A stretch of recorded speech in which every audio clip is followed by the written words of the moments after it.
Hello everyone, जय हिंद। आप सभी का स्वागत है एमएल डिफेंस एकेडमी के इस यूट्यूब चैनल पे। मैं आपको बता रहा था कि एनडीए का नोटिफिकेशन आउट हो चुका है और आप लोगों को सभी को फॉर्म भरना है। इसके पहले वीडियो में मैंने आपको बताया था कि फॉर्म भरने के लिए आपकी डेट ऑफ बर्थ क्या होनी चाहिए। उसके पहले वीडियो में मैंने आपको बताया था कि एलिजिबिलिटी क्या होनी चाहिए। आज मैं आपको आपके सामने डिस्कस करने जा रहा हूँ कि आपकी एजुकेशनल क्वालिफ़िकेशन क्या होनी चाहिए, शैक्षिक योग्यता क्या होती है एनडीए का फॉर्म फिलअप करने के लिए। तीनों ही विंग्स के लिए आर्मी, एयरफोर्स और नेवी के लिए क्या क्या एलिजिबिलिटी है। बहुत सारे बच्चों को इसमें डाउट रहता है कि सर हम आर्मी के लिए जाना चाहते हैं, एयरफोर्स या नेवी के लिए जाना चाहते हैं, तो क्या एलिजिबिलिटी रहेगी। तो आइए हम देखते हैं एजुकेशनल क्वालिफ़िकेशन क्या हो सकती है एनडीए के लिए, जो कि नोटिफिकेशन में दिया गया है।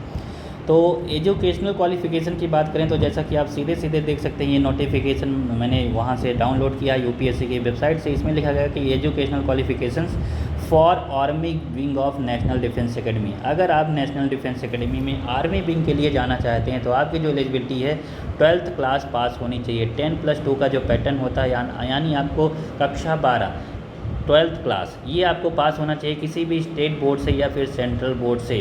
आप अगर 12th पास आउट हैं तब आप आर्मी विंग के लिए एलिजिबल हैं। ध्यान रखिएगा, इसमें आपका कोई भी स्ट्रीम हो सकती है। बहुत सारे बच्चों को डाउट रहता है कि सर क्या अगर हमारी फिजिक्स, केमिस्ट्री, मैथ यानी पीसीएम ग्रुप से हैं तो हम इसको फॉर्म डाल सकते हैं कि नहीं डाल सकते हैं। अगर पीसीएम नहीं है तो बच्चों को लगता है कि वो एनडीए का फॉर्म फिलअप नहीं कर सकते, जबकि ऐसा नहीं है। आप देख रहे हैं क्लियरली इसमें मेंशन है कि केवल आपकी 12th पास होना चाहिए। किसी भी स्ट्रीम से आप हो सकते हैं, तो आप आर्मी विंग के लिए नेशनल डिफेंस एकेडमी के लिए अप्लाई कर सकते हैं। बट अगर आप एयरफोर्स और नेवी में जाना चाहते हैं, एयरफोर्स एंड नेवल विंग्स के लिए नेशनल डिफेंस एकेडमी में जाना चाहते हैं, तब आपको, या फिर इसके अलावा 10+2 कैडेट एंट्री स्कीम जो कि इंडियन नेवल एकेडमी के लिए होती है, एनए लिख के जो आता है, उसके लिए अगर आपकी एलिजिबिलिटी है, वो अगर वहाँ जाना आप चाहते हैं तो एयरफोर्स और नेवी में, तब आपकी जो एलिजिबिलिटी है आपको क्या होना चाहिए, 12th क्लास पास होना चाहिए। लेकिन वहाँ पे जो सब्जेक्ट हैं उसमें physics, chemistry and mathematics 3 subject जरूर होने चाहिए। यानी आप अगर आप पीसीएम ग्रुप से हैं, फिजिक्स, केमिस्ट्री और मैथ्स वाले हैं, तब आप एयरफोर्स के लिए, नेवी के लिए एलिजिबल हैं। अगर नहीं है, अगर आप बायो के हैं, कॉमर्स के हैं, आर्ट स्ट्रीम के हैं, तब आप केवल और केवल आर्मी विंग के लिए एलिजिबल हैं एनडीए के थ्रू। और आपको एक एक्स्ट्रा चीज़ ये बता दें कि इसमें डायरेक्टली लिखा गया है कि अगर डेट ऑफ बर्थ की जो बात होगी, वो आपका सभी को पता है कि 10th क्लास की जो मार्कशीट होती है उस पर जो डेट ऑफ बर्थ लिखी जाती है वही हर जगह मान्य होता है। तो ऐसा इस नोटिफिकेशन में भी दिया गया है कि यही है।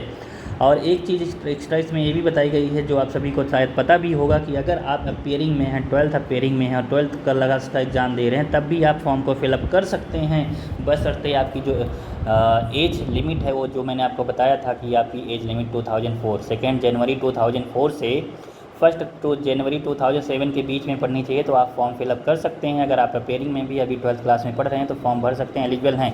बस कंडीशन ये है कि जब आपका बैच शुरू होगा, जो कि अगर आप इस एग्ज़ाम में सेलेक्ट हो जाएंगे, एसएसबी देने के बाद, रिटर्न देने के बाद, जो आपका खड़गवासला में बैच स्टार्ट होगा वो होगा 24 जून 2023, यानी अगले साल 24 जून से स्टार्ट होगा। तो अगले साल तक का 24 जून के पहले पहुँचने के पहले आपके हाथ में वो सर्टिफिकेट होना चाहिए कि हाँ आपने 12th क्लास पास कर लिया।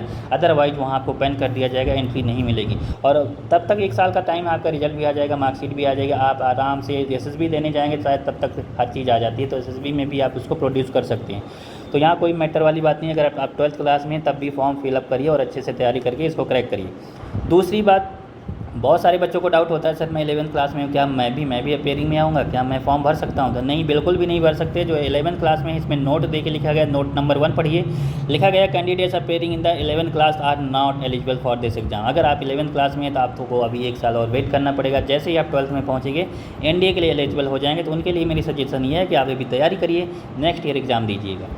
तो ये रही इसकी बेसिक बातें तो आपको बता ही दिया कि 24 जून 2023 से आपका बैच स्टार्ट होगा खड़गवासला में। उसके पहले आपके रिटन एग्ज़ाम कराया जाएगा यूपीएससी के द्वारा, और आपका एसएसबी इंटरव्यू किसी भी सेंटर में पड़ सकता है, जो भी आपने विंग चुना हो, आर्मी, एयरफोर्स, नेवी के लिए। आर्मी के लिए चुनते हैं तो आपका भोपाल, बेंगलोर और इलाहाबाद, जिसको प्रयागराज बोलते हैं, या कपूरथला, कहीं पे भी भेज सकते हैं। और ऐसे एयरफोर्स के लिए, नेवी के लिए गुजरात में कहीं जो विंग आप चुनते हैं वहाँ आपको एसएसबी देने जाना पड़ेगा। पास आउट होते हैं तो आपका सिलेक्शन हो जाएगा।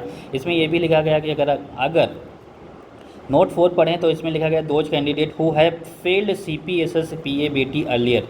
एक टेस्ट होता है जिसका नाम होता है CPSS, पहले इसको PABT बोला जाता था, पायलट एप्टीट्यूड बैटरी टेस्ट। तो ये लाइफ में एक ही बार होता है, बच्चों को देना रहता है। जो इसमें पास हो जाते हैं वही एयरफोर्स में फ्लाइंग ब्रांच में जा पाते हैं, और जो इसको लाइफ में एक ही बार होता है, अगर पास नहीं कर पाए CPSS टेस्ट तो वो फ्लाइंग ब्रांच में एयरफोर्स के नहीं जा सकते हैं। तो इसमें ये लिखा गया कि अगर आप इसके पहले CPSS देकर फेल हो चुके हैं तो कोई बात नहीं, आप एयरफोर्स के लिए अप्लाई कर तो सकते हैं, लेकिन आपको ग्राउंड ड्यूटी मिलेगी, फ्लाइंग ब्रांच नहीं मिलेगी। ये बात आपको बहुत अच्छे से ध्यान रखना है। तो दैट्स इनफ फॉर टुडे। ये आज की जानकारी थी जिसमें मैंने आपको एजुकेशनल क्वालिफिकेशन के बारे में बताया, NDA के बारे में। तो मिलते हैं फिर नेक्स्ट वीडियो में किसी और जानकारी के साथ। तब तक आप हंसते रहिए, मुस्कुराते रहिए और मन लगा के पढ़ाई करते रहिए, तैयारी करते रहिए NDA के लिए। फॉर्म ज़रूर भर दीजिएगा। जय हिंद एवरीवन।